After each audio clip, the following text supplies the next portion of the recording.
families stood in the Garden of Remembrance, and it was such a symbolic moment without a word being spoken, but the wreath laid just gave us that real feeling of pride in ourselves. And yesterday, was the funeral of Gusty Spence, and that's someone who has made a long journey from gunman to peacemaker and to statesman. And the thing that strikes me is that Gusty Spence will be remembered in particular for the manner in which he announced the UVF's ceasefire in 1994, and the genuine and unforced statement and the manner in which he did it, of regret on that occasion. Abject and true remorse, he said, to the loved ones of all the innocent victims of the UVF.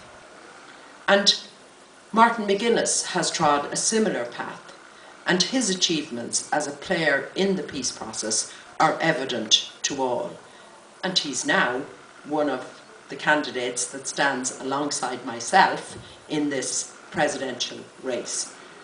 But let me say also that I think Martin McGuinness's work as Deputy First Minister is pivotal to the success of the power sharing administration, and I really hope that he continues to do that in the years ahead. Was that put very subtly now?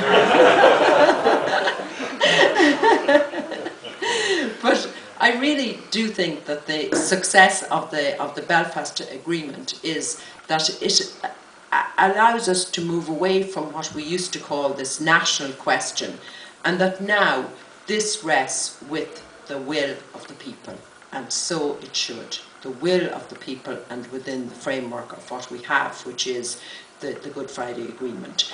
But focus instead on the practical things, the practical questions of what we can achieve together as friends, as neighbours, and with so much of the shared history that we have and the heritage that's so important to all of us.